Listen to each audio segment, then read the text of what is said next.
So now you can start to fry me. Any questions? We've got some mics going out. I got one over here. It's on? Great.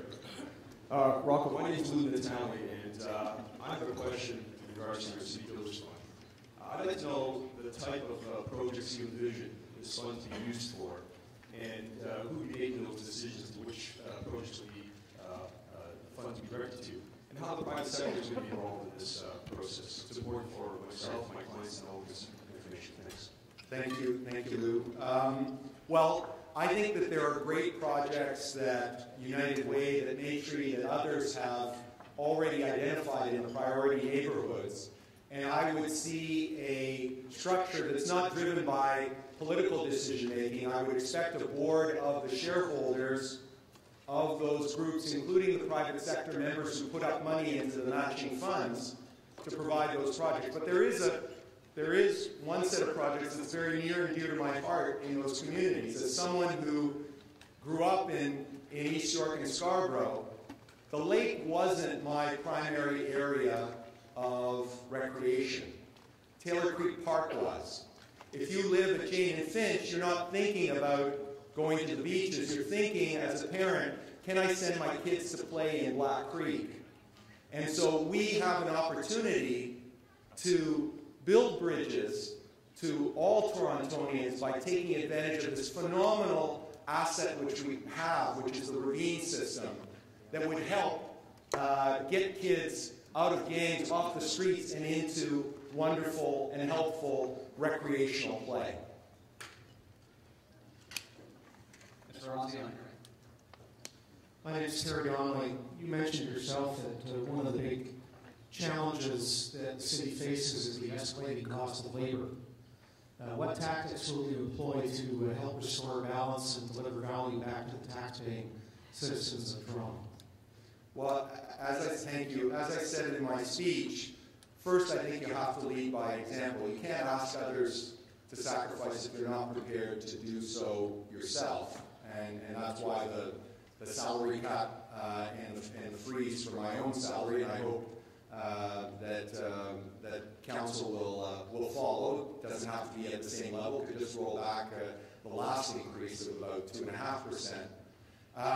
And then it's also ensuring that we have a 5-year plan so that we've got a fact base when we're in those negotiations. I think right now we're almost negotiating blind because we don't have a plan, and we don't then map out what the consequences of those salary settlements are. That's number 2. Number 3 is you don't take any legal option off the table. I think you've got to be prepared if you're going in to bargain in good faith, but to bargain hard and with all the tools available.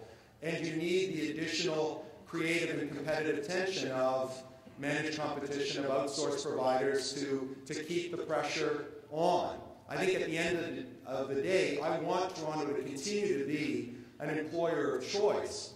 But as much as we laud the fair wages policy, we have to also have a fair value policy, and we're way out of whack today.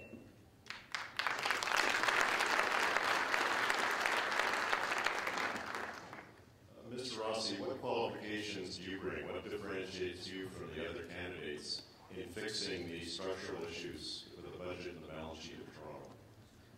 Well, I've actually run businesses. I've run bottom lines. And I've been trained by some of the best people in the world, including the late David Pico in my time at the Boston Consulting Group, to do restructuring work and to lead the kind of change that's necessary in large multi-billion-dollar organizations. So I think I bring a different perspective. I bring a different set of life experiences which will bring the kind of perspective that's necessary to make the changes that the city desperately needs.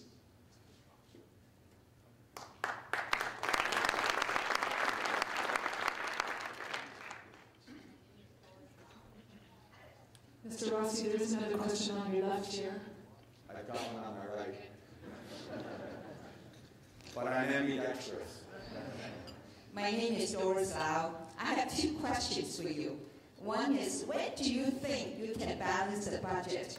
Second question is, the city councillors are known to have their own independent mind, and they need a strong leadership to make them work together. How are you going to do that?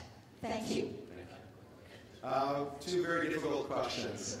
The first one actually not so difficult because every year we have to balance the budget. Yes, there is structural pressure there, but every year we still manage to balance the budget, so that the budget will be balanced next year. But you're going to need a 5-year plan to get at some of these structural issues underlying it. In terms of how do I work together with the councillors in what some people refer to as a weak mayor system to get change happening, I think you need 3 things. One is you need a clear mandate for change from the people of Toronto. You know, we've had too many elections that have been fought on personalities as opposed to issues, and that's why I've been out front from day one where I stand on issues, and not 1,000,001 issues, but a few priorities, so that I can go in and say, on these couple of issues, not on 100 issues, but on these few issues, I'm not one voted 45. The City of Toronto expect results and gave me a mandate after 10 months of debate on the issue. Kim Campbell once said, elections are no time to discuss politics and policy. They are precisely the time when you have a 10-month election, and I intend to do that to get a mandate. 2, I will have the best of the best people around me, both on my staff, in top civil service positions, and in reaching out and being open to the city builders that inhabit the city, from the Board of Trade to the City Summit Alliance, to some of the individuals that I mentioned, and to so many others who are out there willing to put their shoulder to the wheel on blue ribbon panels, on mentoring and coaching senior civil servant managers. Those 3 things, if we have a mandate on clear priorities, if you surround yourself with the best of the best, if you reach out to the tremendous city builders in the city, we will get the change that we need.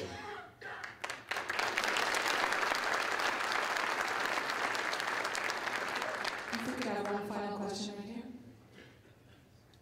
You mentioned you're an outsider. Do you think that's an asset? And what's your plan to getting everybody to see it your way?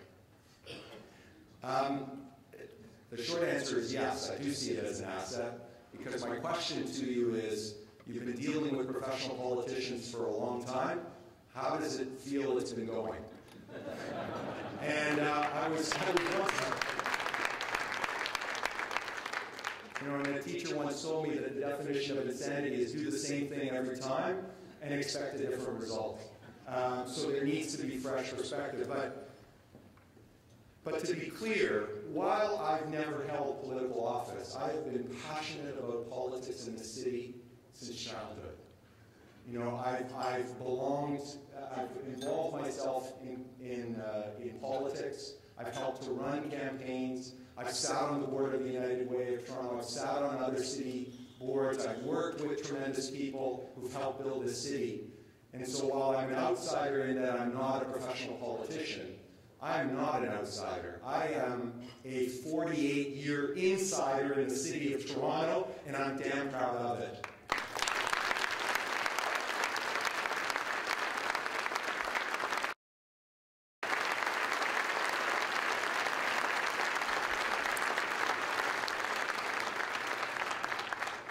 Thank you, Rocco, for being here and for sharing your very specific plans. That's exactly what our campaign is about advancing. Whether or not people agree is a whole other dialogue, but really we're looking to the candidates to give all Torontonians and everybody specific answers to how they would balance the books. So our thanks for doing that.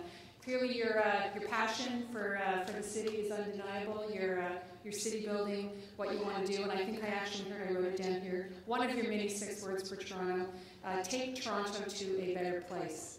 So thank you again for being here, for pushing on the issues that we know are the sentiment of this crowd, but also the Board of Trade. We wish you all the best in the mayoral race, and we'll look forward to seeing everybody here at our next Vote Toronto 2010 campaign. So thank you, and have a great afternoon.